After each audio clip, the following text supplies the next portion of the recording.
This is Bump in the Night. We're going to be talking about the differences between horror comics and horror films. Okay, I can answer that real fast so we can all go back to our lives. Oh, geez. Horror comics don't move. Horror films do. Well, some of them don't move fast real enough. fast. The bad ones. That's for sure. You're just sitting there watching, like, somebody, like, try Stop. not to breathe for a while. Yeah, it's like, stop talking. That's when those horror movies were. All Italian ones? Yeah. All they did was talk. Yes. Well, there were a few American ones like that too. They were let's just talk so that by the time the scary part comes, you're already asleep. Does that It bring drives up you away. Campfire Tales?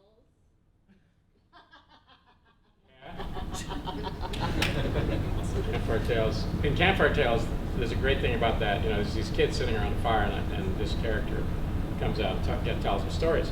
But there's a knife. Kid sticks a knife in the dirt, and if you watch the film really closely, the knife moves. Oh, jeez.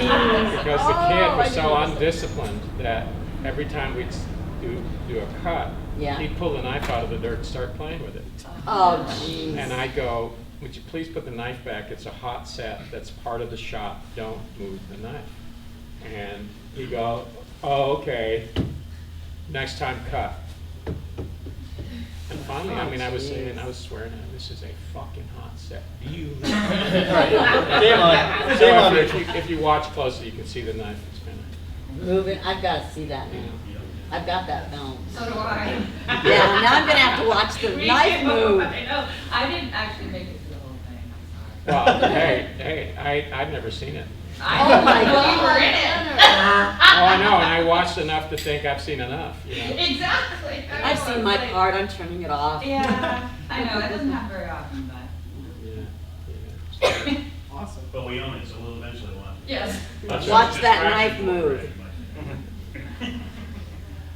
All right. So I know a lot of you know who we've got sitting up here, but in case any of you don't, we've obviously got the wonderful Gunnar Hansen of the Texas Chainsaw Massacre. Tim Seeley, co-creator of Revival, Hack and Slash, wonderful. Linnea Quigley of Return of the Living Dead, Silent Night, Deadly Night.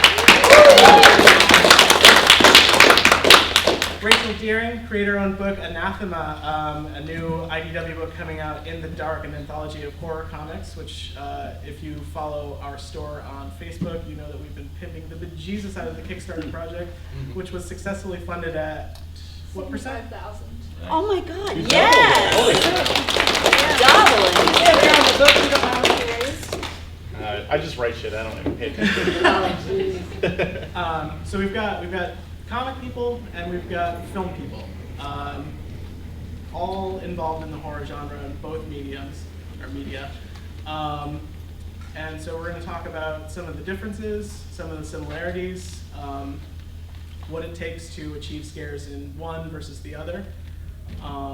So let's start with that. What Gunnar and Linnea, what does it take to achieve a really successful scare in your experience in a horror film? it's your mind, right? I mean, it's all your mind. Yeah, it also depends on what you mean by scare, because Yeah. there's the scare which is the cheapest scare, boo. Yeah. Yeah. I used to do that on my mother when I was a child, and it didn't work very well. And then there's a scare that really comes out of irony. I mean, irony in the broadest sense, which is you and the audience know what's going on, and the person on screen doesn't. That's originally what you meant by irony, that there's a discrepancy between what you know and what the person in the text knows. And I think that's the best way to build scares, which is the person on screen doesn't know that behind one of those trees there's a guy with a knife. But we know that, and that creates the scare. So if you create the scare because you create that tension between what you know might happen or can happen and what the person, the victim or the person on screen knows is going to happen. I think that's a very effective way to create scares.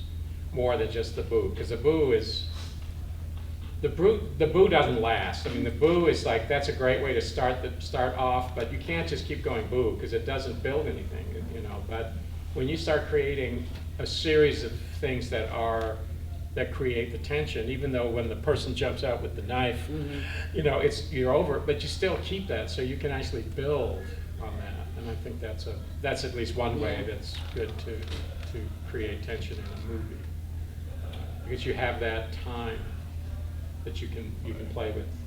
Plus with I think with the jump scares, you know, it's not lasting through the film. You know, you see the movie one time, the jump scares scare you.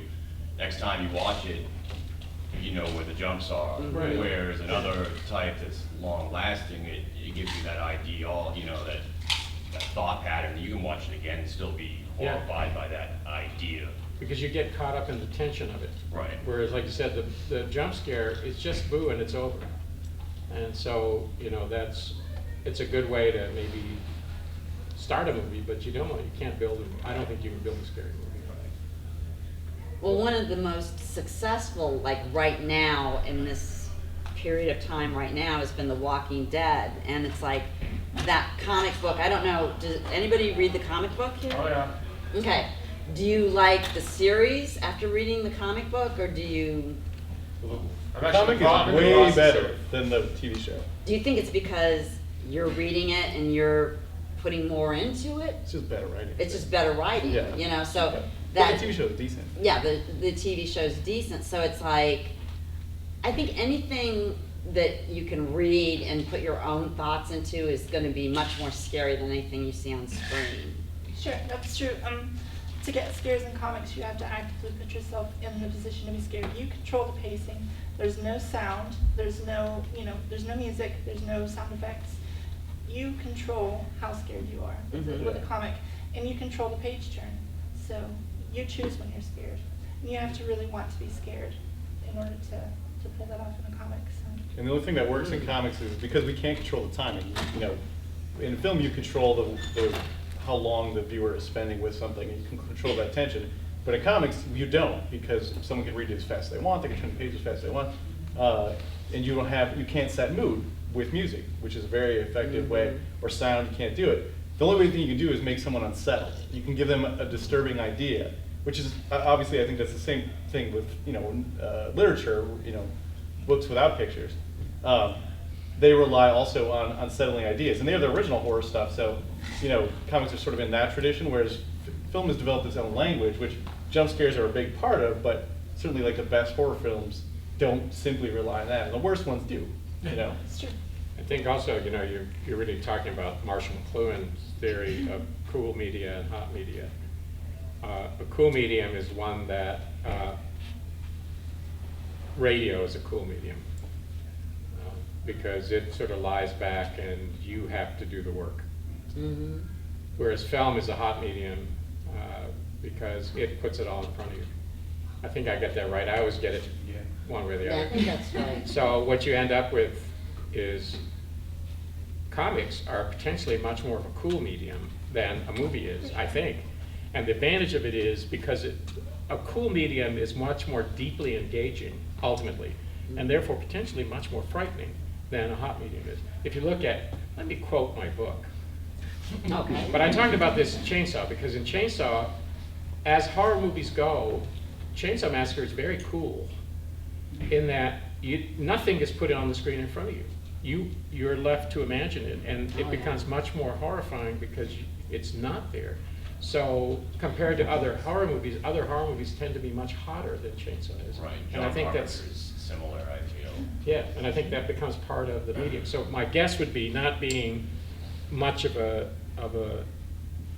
comic reader, not being anything of a comic reader anymore, my guess would be that you guys have the potential for being much more frightening than. Sure. Well, you have to But- invest yourself in that scare, because when you leave it to the reader's imagination, the scare, when you show it off panel, or you suggest it off panel, they are left to fill in the blanks with their own imagination.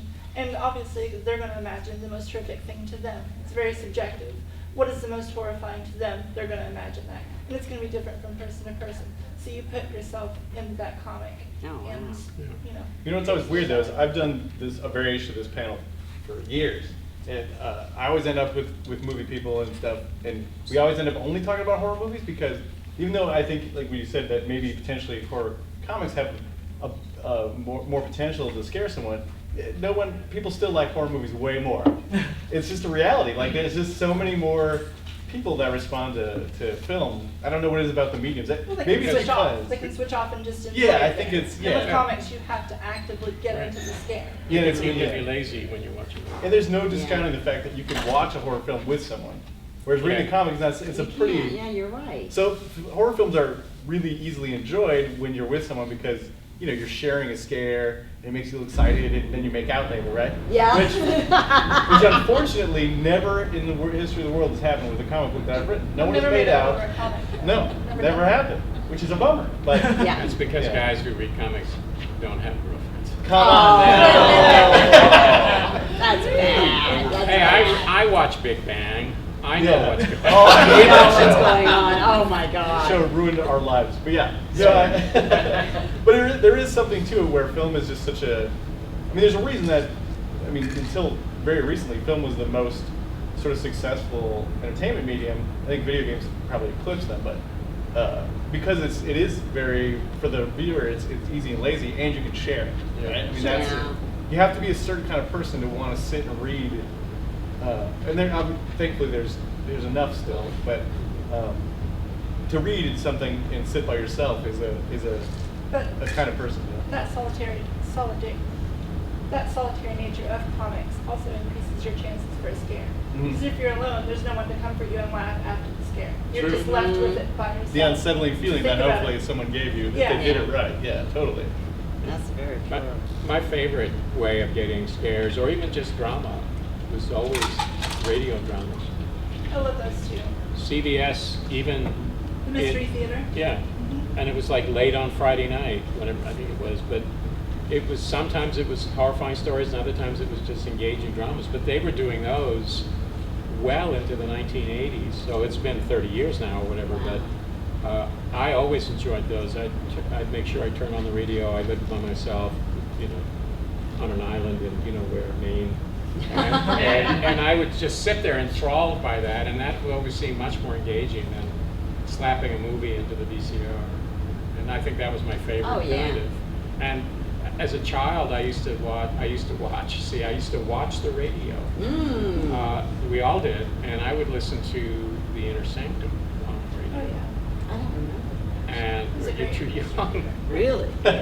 It was great, and it was much scarier than the TV show was to me. It's true. Well, you're left to fill in. Yeah, exactly. Your imagination But that's- imagines the worst, because it's so subjective, from person to person. What horrifies you is going to be different from what horrifies him or Yeah, her. yeah. So you imagine the worst thing to you. But it's interesting too, because I mean, I agree that radio stuff is great for that, but it's kind of extinct, right? I mean, it's pretty much I comics. still listen to them. Comics survived and film yeah. survived really well, and video games survived maybe better than all of them. But for some reason, like some things just didn't translate to the people just went, I'll just watch a movie instead. Yeah, and I think I think that's because movies came along, first of all, but more importantly, television came along. I mean, it supplanted the radio as the evening's entertainment at all. Well, But like part of it is in comics, we're always afraid we're going to get supplanted. oh, I bet. But haven't they made like a little bit of an upswing Yeah, the we're- last couple of years? Yeah, we're actually like in a sustained boom, and actually horror comics, we're doing really well in horror Yes. comics, which is weird. Well, we can thank Walking Dead, I think, Yeah. basically. But yeah, it's actually gotten, so I think to the surprise of many, comics have not died out. In fact, they're better, we're doing better with comics. I mean, this is a small show in a small town, not a small town, but a fairly small town in Maine, and there's a lot of people here. That tells you, I mean, probably 10 years ago, I don't think you could have got this kind of reaction with comics that you do now. Yeah, you're right.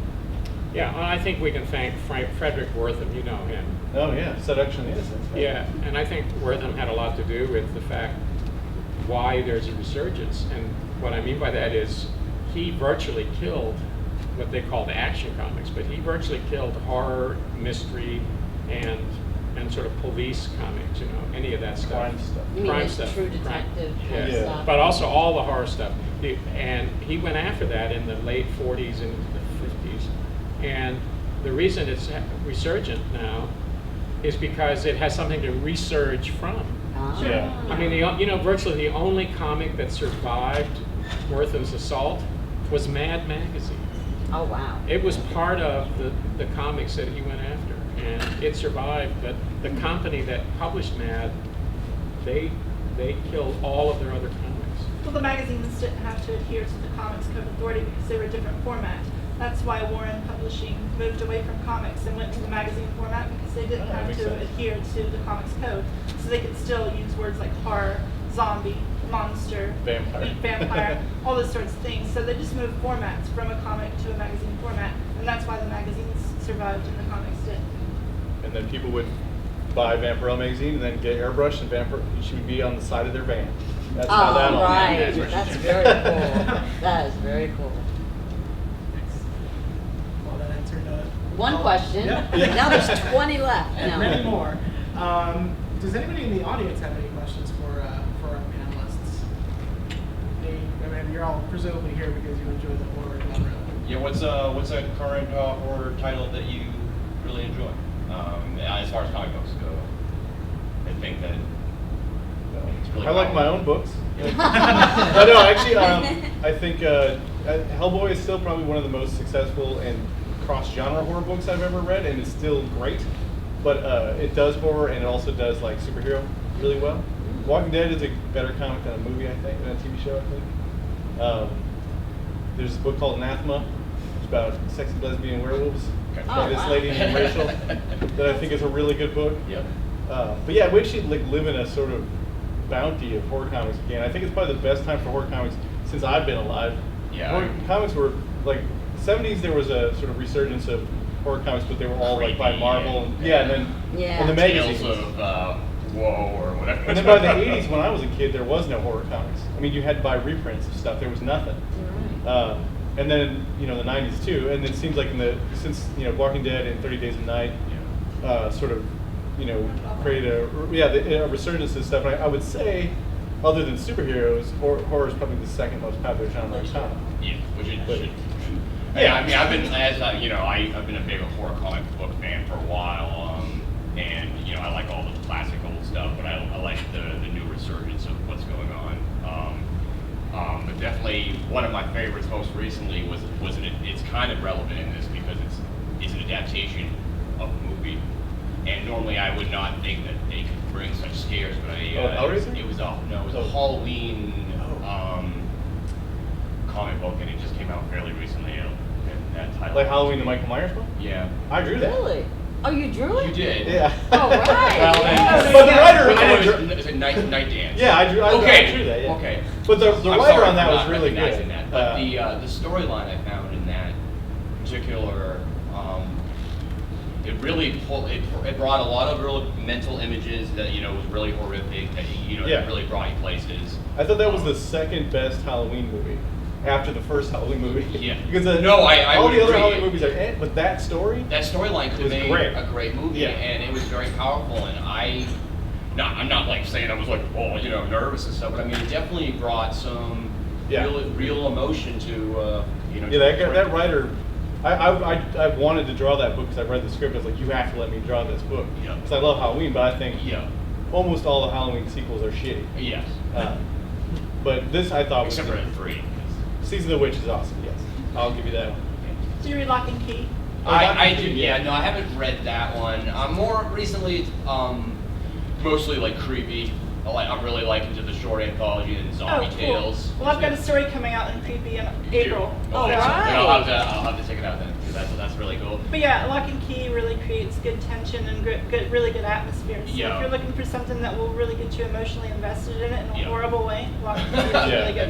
It'll break your heart. And also, Hack and Slash Well, thank is again. It's not really a horror book, I admit it. No, but it's fun. It's horror fun. story. It's a fun read. I really enjoy it. It definitely it brings into a lot of elements from movies. You've got. Because I grew up on these guys' movies. Yeah, I understand that. So that's why I enjoy it, because it brings in these references from the horror movies into a print, and it kind of nostalgic for me. I like that. Well, thank you, sir. You're welcome. Oh, yeah. That's pretty cool that you drew that. I like Well, it definitely comes from watching. My dad was a huge horror movie buff when I was a kid, and I liked comics, but I didn't know there was horror comics. So I'd watch, Return of the Living Dead and be like, inspired by Miss Quigley here. And then I would go draw my own horror comics because I couldn't find any. And then I'd see Texas Chainsaw Massacre and I'd be terrified by this. So, Oh, yeah. And then I'd go draw my own comics. So it all comes together. It does. Yeah. And you can get away more with comics, like in Texas Chainsaw Massacre, you swear you see that girl going up on that meat thing, and you don't see it. I kept saying, oh, I see it. But, I watched it back, and the comic, will lead you there, and then, always putting her up there, and you can get away with more, I think, with the comic. It's true. Because it's your, Was it your weird? free mind. There's also film used to, because special effects weren't as good like maybe 20, 30 years ago, that they would hold back more, and comics would just show that stuff. Yeah, you but can we try. have an unlimited budget. But now film is really caught up. I think that's what makes film kind of hard to beat sometimes, is that stuff that you couldn't do in film 30 years ago, at this point you can do almost anything. I mean, the scope of the fact that there's a Thor movie is insane to me, because when I was a kid, Thor was even impenetrable to normal people, even comic fans, because it's just crazy weird stuff. But I never thought they would make a movie of this. And Yeah. It's huge. It's hugely popular. Yeah. It's insane. But there's something film is really caught up to the point where, you can get away with almost anything that you can do in a comic that now you can do in a movie too. But it doesn't really necessarily make the movie any better. Yeah, I mean, digital they- blood spots and explosions don't really add Oh, anything. man, no. Yeah. Special effects. Yeah. Well, like practical I like effects old are good. school. Yeah, I want to practical see effects. somebody smash a head. I want you guys to take hours to build the props. Yeah. Absolutely. I It's feel- laziness. That's not the point I'm making. No, The but point I I'm just making wanted to is, say that. when you don't see it in film, it's even worse. I mean, to me, that's why Chainsaw 40 years later, people are still talking about it. Because they imagined, they saw these things, and it's not even in the movie. Oh, yeah. When And the movie- other Chainsaw movies didn't even get that. You know what I mean? No, they didn't get it at all. Yeah, the first one is so unique. The second one's awesome though. The second one is good. Second one's awesome, I'm sorry. It is. When they did the when they did Chainsaw Remake in 2003, they called me to see about being in it. The first thing this casting woman says to me is, now this time it's going to be a dark psychological horror movie, not a bloodbath like the original. And Oh, I said to her, have Obviously you you ever didn't seen watch the it. original? Oh yes, and I thought, no, you haven't. No, You had your eyes covered the whole time. Yeah. But that to me is, I think it's not just that practical effects. I agree that I like practical effects more than CG effects. CG is great if you use it to sweeten a shot. Yeah. But a lot of times the practical effect misses the point. In Reservoir Dogs, at the end, one of the guys slices the Yeah. cop's ear off. Oh, yeah. And he shot that because he wanted to show that. And then he did a safety shot, which was at the moment that the knife comes down, the camera looks away and looks up the steps. And he thought in case that the graphic shot was just too overpowering. So when Tarantino cut the film together, he had the graphic shot in there, and he said, boy, that doesn't work at all.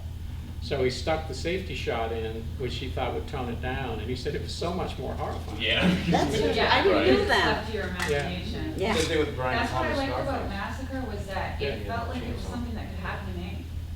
Just driving down the road and, Yeah. oh Lord, it's real. To me, it felt like that was the horror of it happening. Oh, Because yeah. I live in Maine, and there are plenty of those kind of freaky people around here. Ooh. If I break down and go knock on a door, look out. And there's a lot of But you're- forests here to But you're bear not with from the Maine. Yes, I am. Really? Yes, I Do am. you live in Portland? No, I grew up in Camden. Oh, okay. Yeah. I had a friend who lived in Portland, and I used to tease him and say, you don't live in Maine, you live in a suburb of Boston. And it would get him so angry. And then one day he said to me, and I live on Mount Desert Island, right? Uh-huh. He goes, what do you do down there in the winter? And I said, see, you don't live in Maine. Nobody who lives in Maine would ever ask that question, what do you do there in the money. winter? That's good. You got it Yeah. back. Because, and you know why? Well, no, there are kids here, I can't say. Oh, okay. Actually, see, not saying it made it better. Yeah. He's a They funny sold it guy, to doesn't even have to tell a joke. It just implies it. Oh, yeah. You guys touched on something briefly, talking about creepy and anthology comics. So you've got these books of short stories in comics, and you've got short films, like you've been in Stella Guio. Yeah. And you've done a short, haven't you? Yeah, Family Business. Yeah, that's the one. So what challenges are there taking a horror story and shortening it, to a 15-minute film or like a 5 to 10 page story versus, a trade paperback of 5 issues or a 2-hour feature-length film? Well, the thing I preach about a lot in horror is that you have to relate with the characters. You have to connect to the characters so that when they're put into a situation where they're in danger, you get scared for them. If you don't care about the characters, you're not going to care when they die, right? But if you relate to these characters, if you can put yourself in their shoes, you're going to feel horror when they're in a bad situation. And to be able to make someone care about a character in 8 pages or 15 minutes on film is tough. So to be able to do that, I think, is the biggest challenge of a short story format. And it's also kind of why shorts often end up with a twist ending, which is just like all of the old creepy magazine stories, and a big percentage of like even any horror short film is all about the twist ending where you're like, well, I didn't see that coming. Like that's how, and that you have to do that because you don't get a character arc. You don't have room for a character arc. You don't have time for that. You have no subtlety. You have no plot subtlety because you don't have time. Exactly. So all you can get is like, and there's nothing wrong with easily digestible. Like, I thought it was going to be this, and it's a severed hand. Like, there's nothing wrong with that. It's just it is. Again, I think until you say it's a severed hand again. Yeah. But there is in all of the old, like when you read the old creepy things, they're awesome. But every single one of them has a twist ending, and they're always it's like. He's not the vampire, she's the vampire. Yeah, exactly. Exactly. They do that. Yeah. And horror films do. I mean, I think someone at some point, the reason films are generally speaking an hour and a half, and the reason comic books are generally 22 pages is someone figured out, this is enough room to do a story arc, not lose the audience, and have a satisfying, ending. Sure. And when you're talking about anything shorter than that, you're gonna have to stray away from 3-act structure. Yeah, that's why I miss the 1.5 to 2-hour movies too. Because now they tend to drag on a really long time, and in the 80s and 90s they were perfectly around an 1.5 to 2 hours, and that was primo to me. Yeah, totally. And this is one of the things I have to admit this, and this is the wrong place to admit it. I don't like the Walking Dead TV show. I don't either, to be honest. I think it's I love it, Robert It's tedious, Kirkman. I watched an episode in which nothing happened. Was that last week? No, it was. It was. Oh no! It's like they stood around the RV for an hour and argued what they were going to do, and I thought this is the argument that the writer should have had before they sat down and started typing up the plot. And I was starting to watch it, and I was sort of trying to get involved with it, and I gave up. At that point, I'd never watched another episode because I thought, this is what's wrong when you take a format and you pick a predetermined format of, let's say, 10 episodes, whatever it is, and you have one story arc. You can't sustain it. It's the opposite problem of having to develop a 7-minute story arc. Yeah. Although Breaking Bad did that expertly. Yes. They took the one storyline and made it work for 5 seasons. I know. Right. So it's like I think Walking Dead has the problem where they are always trying to Highlight someone every episode. Yeah, and not everyone is interested. I think that's the reality, right? And the other part is, it's fine if you can pull off a single story arc, that's great. But you've got to move that arc along. Yeah. When you have an hour of them standing around bickering, you haven't moved anything along. No. That's the problem. And that's why a lot of these really good shows will have the big arc, and then they'll have the 1-hour arcs, the subplots that at least that's going to get resolved today in some way. Yeah. And that's what you have to do in ongoing comics too. You have to, every issue has to be a 3-act, front, middle, and ending. But it also has to be part of a larger story. So it has to be, The wonderful thing about comics, though, is that we can leave the reader to fill in gaps between panels, what we call the gutter space. Any amount of time can pass between panels in the gutters. and then the reader is left to fill in that information. So you don't have to harp on and on and on about what's happening. The reader can fill that in, so we can move stories along a little bit faster. Yeah. That's right, that's true. That's probably why a lot of people like the comics better, the people that said they read the comics. And, you know, it's probably why it's better. Well, again, But- you control the pacing in comics. If something's dragging along, you read it faster. On TV, you just You have to sit there and You're watch. stuck seeing those yeah. sad Oh, people no. stare at you. all the You know what I do? Yeah. I put it on, I just sit there and just fast forward after a while. Oh, Just go to the zombie jeez, stuff. you're so bad. Well, there's a term for that in porn, you know. The fast forward section is where the dialogue is. But, no, I mean, I get a lot of people, and a lot of people give me their films. You know, that I've done this film, and, you know, and give me a copy. Oh, boy. And no, it's fine. It's fine. I mean, look, I respect anybody who's gone to the effort and has made and tried to make and done the work and finished anything, finished a film. No, finishing it. So I put it in the machine and I watch it. But I also have certain strictures, and it's like, if that doesn't catch me and drag me along within the first 5 minutes, it's not going to.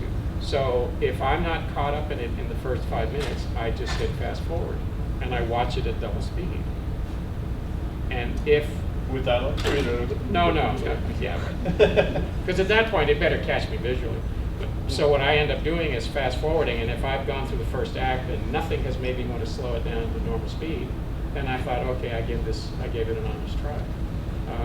But anyway, so that's what I do. I didn't do it with Breaking Bad because I was watching it live. I wasn't, I hadn't TiVo'd it or whatever. I hadn't recorded it. So. Plus, the quiet moments of that show are always important. We were important. Yeah. Yeah. Yeah. So it's sort of like when you say you just read faster. I just go. Plus, if you can fast forward through a movie and it doesn't change then it wasn't worthwhile content anyway, right? If you skipped over, you're like, oh, it's still the movie, it's still the Oh story. I yeah, kind of well, understand what's it's going like when I'm flying somewhere across country and they have a movie on. Oh, boy. I watch the movie without any sound because I want to watch the way this movie is made, Yes. and I want to see if they can keep me interested. And I mean, they better be able to tell me the story visually, because if they're not telling me the story visually and depending only on dialogue, then they're not very good filmmakers. So I like to watch. I'll sit there and watch a movie on a flight to see if I can follow the movie and keep interested, and then I want to know what it is about the movie that keeps me interested. Oh, that's interesting. Yeah. A big thing about, I'm a writer of comics, and a big thing that we are supposed to have a grasp on is show, don't tell. If you can get away with showing, having the artist draw that panel and not cramming a bunch of shitty dialogue in there and still get the same message across, do that. Don't be a writer who thinks, oh, I'm going to put this great line of dialogue in here. You don't need that, leave it out. Yeah. You can still tell the story without that dialogue. Leave the dialogue out. I think show don't tell goes across all entertainment media. Oh, sure. I think if you because then you want people to feel weird. Like you don't want to have a story where you say, "Boy, this sure is a sad story." You want to show us that it's a sad story. You want to show that people are feeling these things, because otherwise they're not engaged. Yeah. I have a terrible confession to make. I once wrote a comic. Really? What was it terrible? called? Well, it's just terrible because it's so alien to what I do. It was an Archie comic.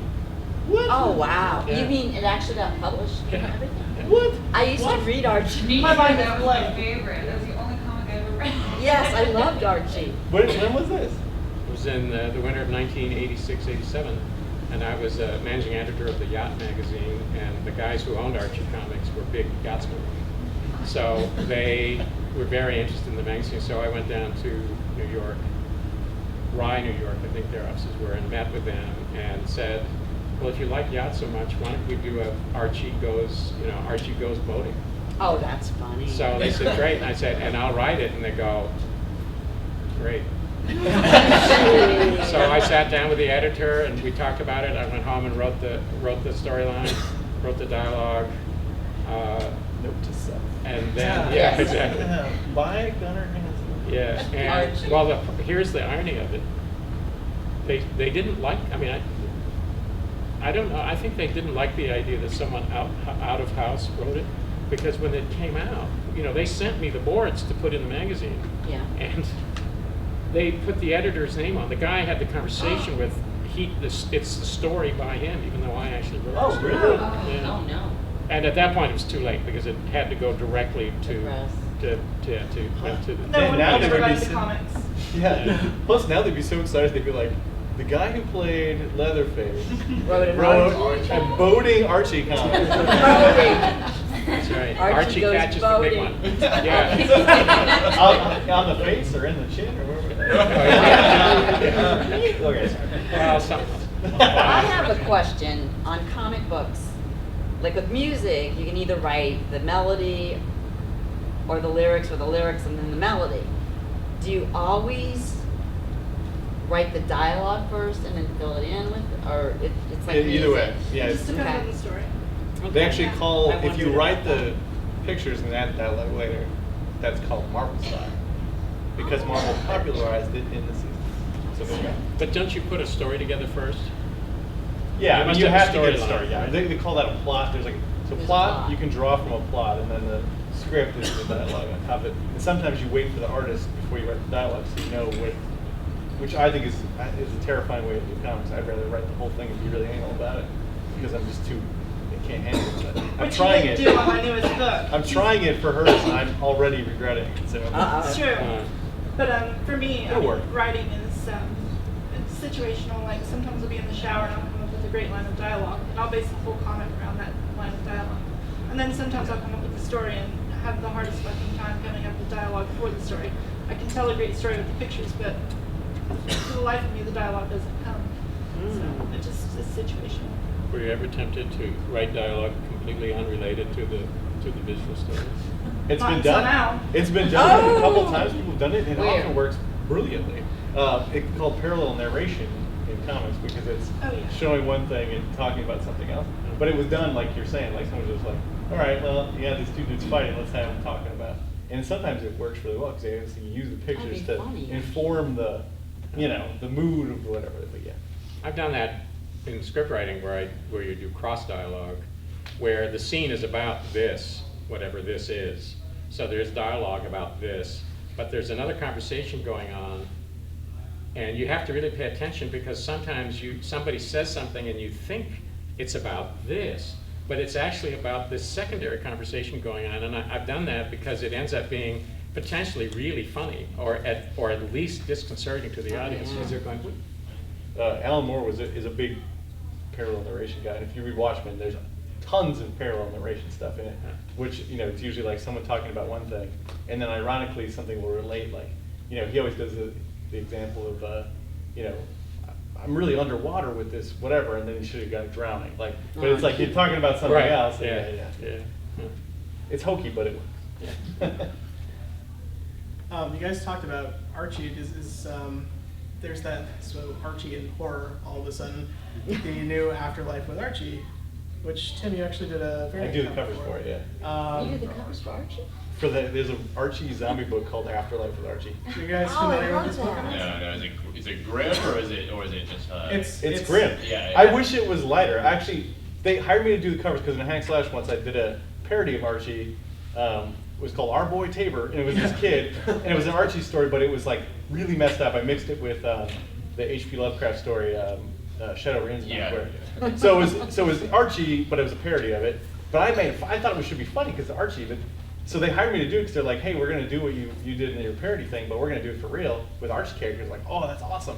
And then I read it. It's like totally straight. It's like it's a horror comic, except the kid has freckles and Jughead. His dog dies, so it gets resurrected by Sabrina the Teenage Witch, and then it infects everyone. And it's a great book, but I thought it'd be funnier if it was, like they were acting like Archie characters, but not so much. But you could have written that one. Yeah. Oh yeah, that would have been a good one to write. The Riverdale Chainsaw Massacre. Right. I'd read the shit out of it. Oh yeah. Well, and that's kind of the thing about the story, though. I mean, they even credit a bunch of.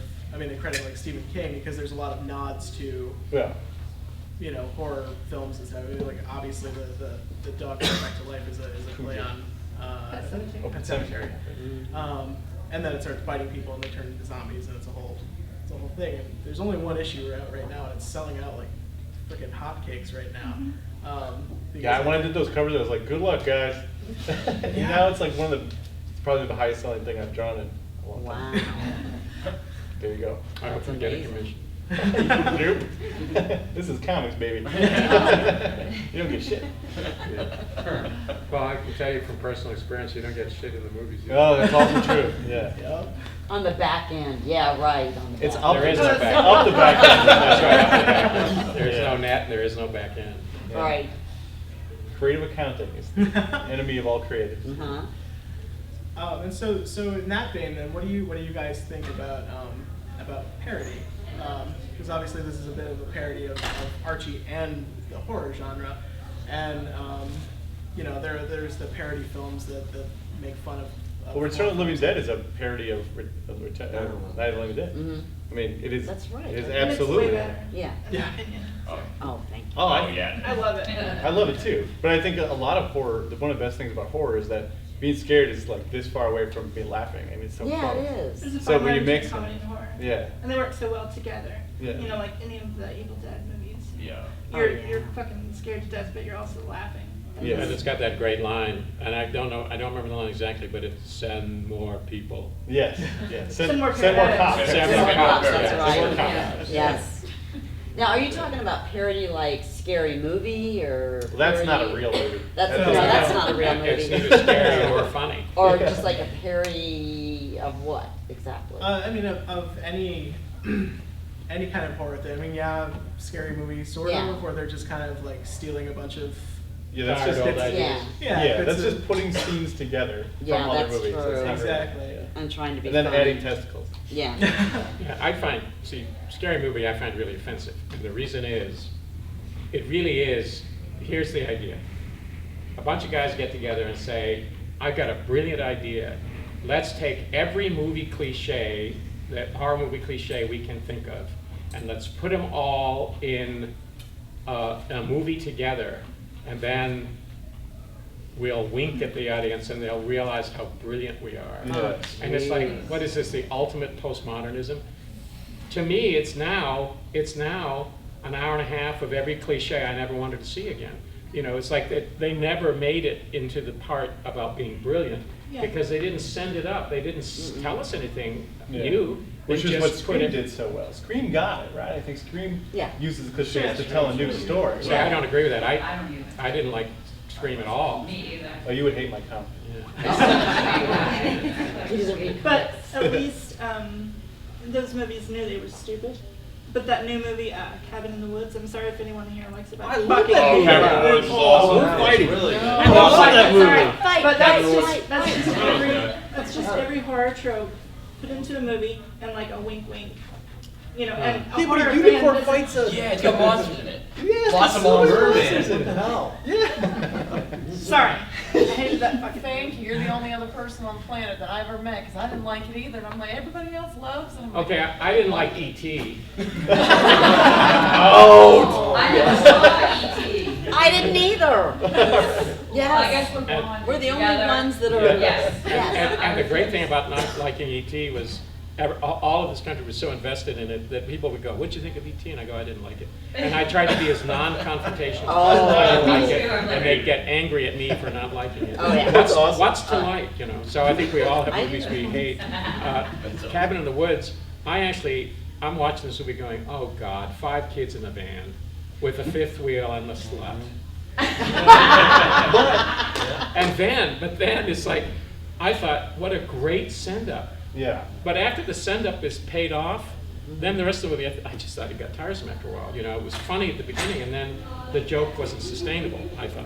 But yeah, I think I like Cabin in the Woods a lot. But you know what's a better version of that is Tucker and Dale versus Eve. I love that. All right. So good. Thank I you. never It's saw it. fantastic. And you know what? It's actually a big send-up of movies like Texas Chainsaw.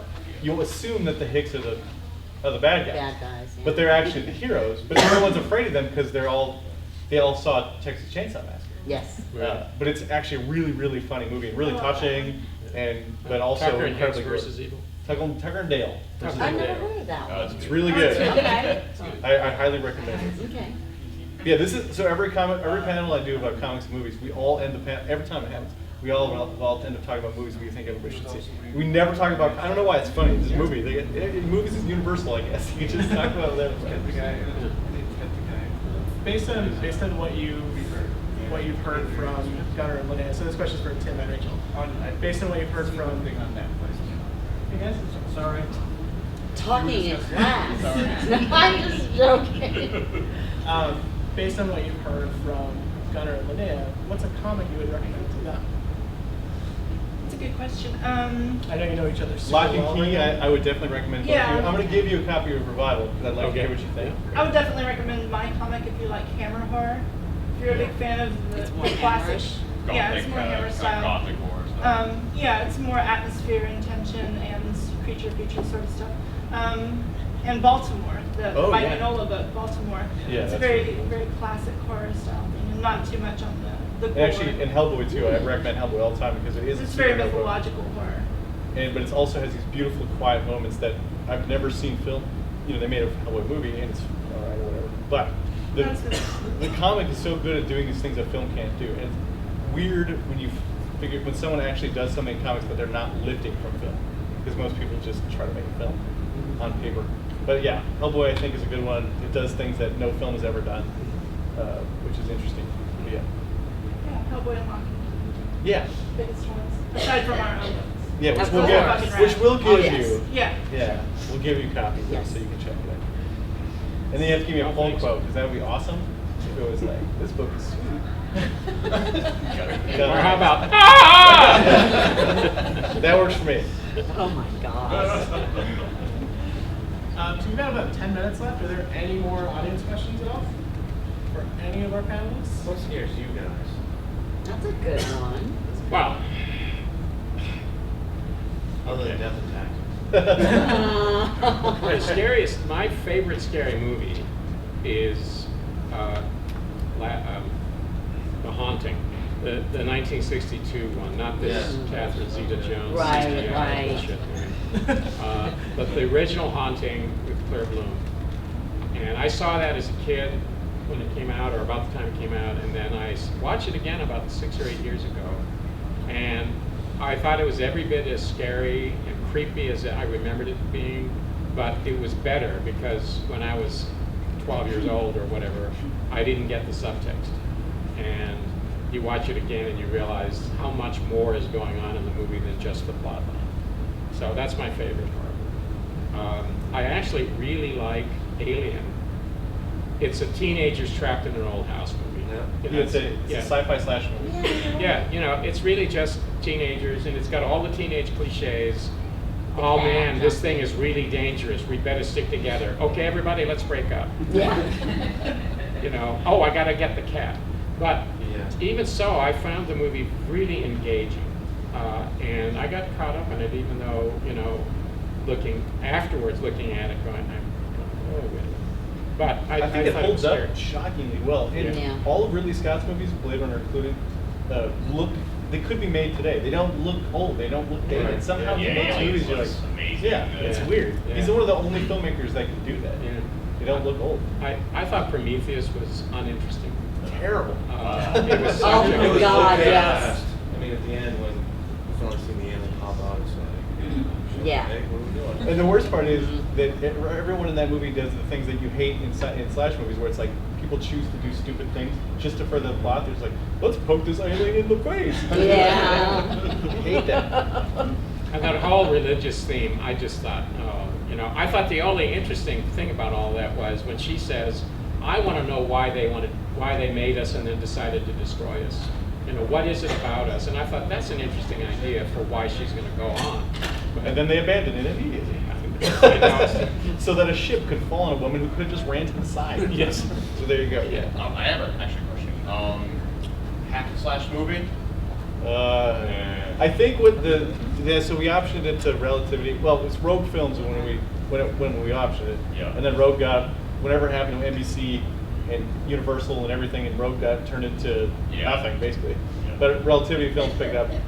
They didn't do anything with it. And then now, last I heard was they want to make a TV show, which because Walking Dead. Yeah. Now everybody wants.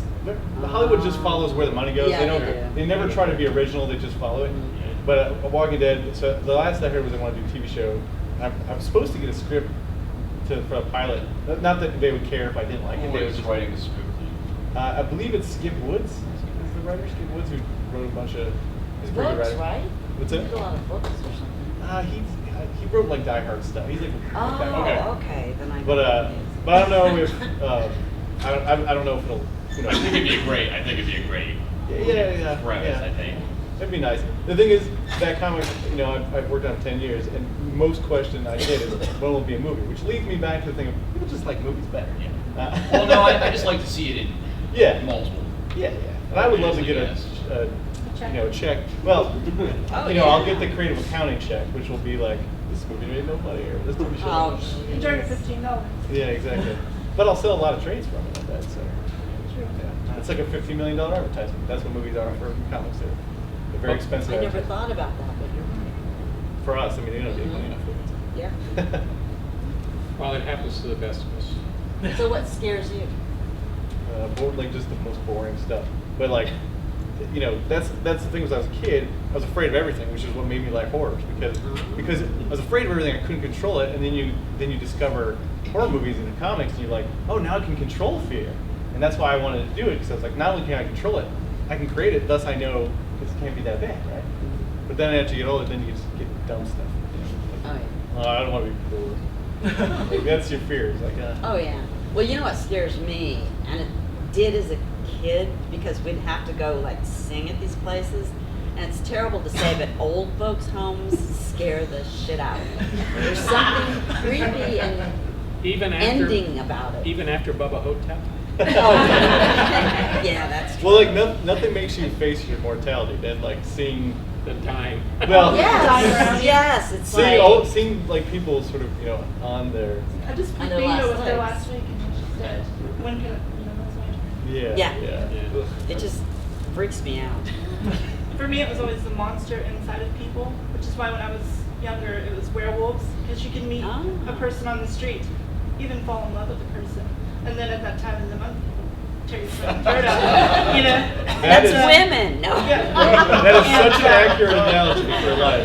Yeah. and now that carries over into real life, like with religion and politics, that scares the shit out of me, because I could meet someone and become best friends with them, and then once we start talking religion or politics, they could end up hating me to the point of wanting to kill me.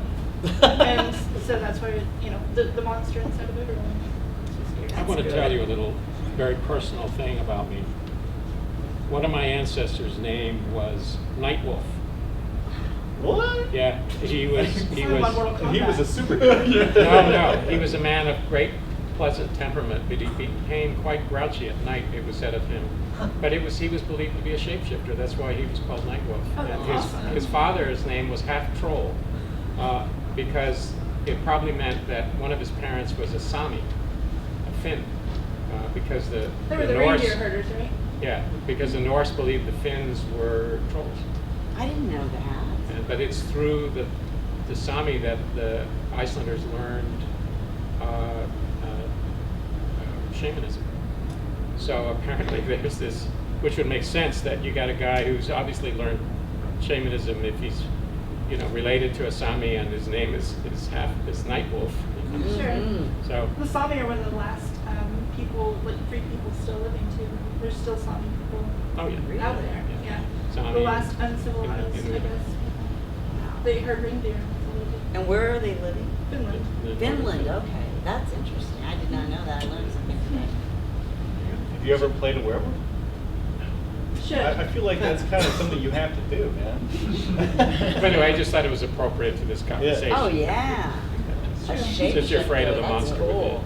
Tim just read no, that I've script. never played. Tim just read that script. Yeah. Yeah. Gunnar Hansen is totally a werewolf, man. That's how it is. Yes. From Archie goes boating to. Yeah, to werewolf. Gunnar- No, my, Yeah, it's Gunnar no, Hansen and my, the Finnish werewolf. Yes. my fantasy is I just want to be in one Viking movie, and I don't care the role. I just want, even if I'm the drunk Viking in the back of the hall with the horn of mead, who never has a line, that's just, you know. My life That would would be be complete. cool. That's one reason to grow out your beard. Then. Yeah. Yeah. That makes Yeah. sense. All right. Awesome. Viking werewolf movie. It's coming. Oh, We that- got it. Okay, write it. Louis, awesome. That's a great Viking idea. werewolf movie? Yeah, We'll I'm watch on the it. shit out of that. I'm All on right. it. All right. Cool. Well, we Just got gotta some find a producer. We're on it. Yep.